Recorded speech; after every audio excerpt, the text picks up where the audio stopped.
It's 2:14 a.m., and for some reason, your brain suddenly decides it's time to destroy you.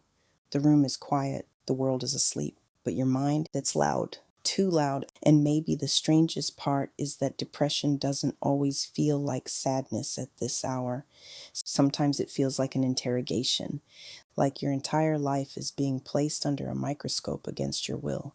Every mistake, every awkward moment, every person you disappointed, every version of yourself you failed to become. And if you don't understand why your brain becomes so violent at night, you'll keep believing something is fundamentally wrong with you. But there's actually a reason this happens, and almost nobody talks about it honestly. At 2 a.m., your distractions finally die. That's it. During the day, your mind is constantly sedated. Notifications, work, noise, productivity, conversations, survival. But at night, there's nowhere left to run, and suddenly every emotion you postponed comes back all at once. That's why your bedroom stops feeling like a bedroom. It becomes psychological terrain, a place where your mind starts replaying your entire existence like evidence in a trial. The jobs you left, the messages you ignored, the relationships you ruined, the life you thought you'd have by now.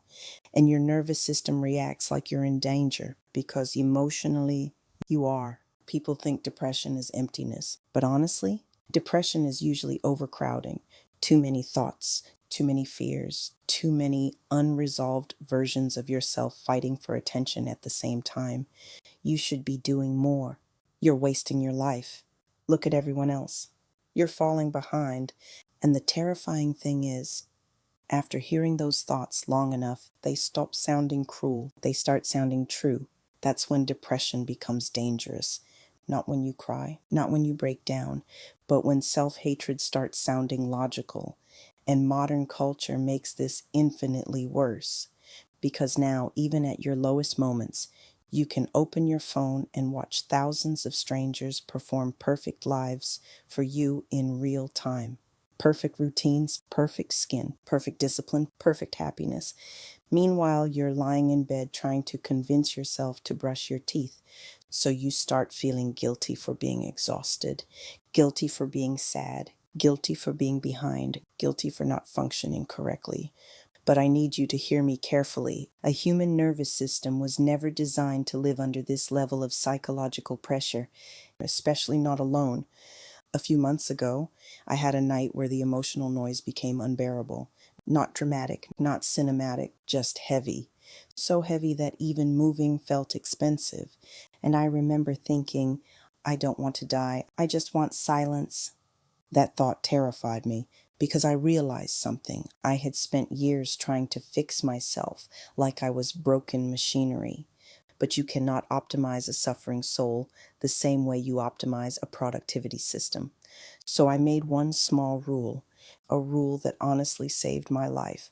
I stopped demanding that my nighttime self function like my daytime self.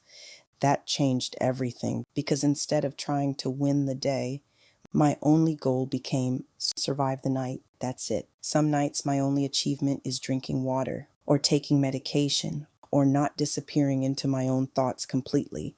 And I started treating those tiny things like real victories because when your nervous system is overwhelmed, small things are not small anymore. They are survival. And strangely, the moment I stopped fighting my sadness, it became less violent. Not smaller, not gone, just softer, like winter instead of war. I think that's the part nobody teaches us. Sadness becomes terrifying when guilt attaches itself to it. But when you remove the guilt, the emotion finally has room to breathe and leave your body naturally. So if you're awake right now, watching this while everyone else in your house is sleeping, I want you to try something tonight. Stop trying to solve your entire life before sunrise. Just survive this version of the night. That's enough. Maybe tonight's victory is taking a breath, drinking water, putting your phone down, unclenching your jaw, staying alive. That counts. And please remember this. You are not weak for struggling at 2 a.m. You are a human being trying to carry a nervous system through a world that became psychologically unbearable. And if the weight feels too heavy tonight, Write to me in the comments, even if it's messy, even if it's one sentence. You don't have to survive the midnight hours completely alone. Thank you for staying here with me. I'll see you in the next video.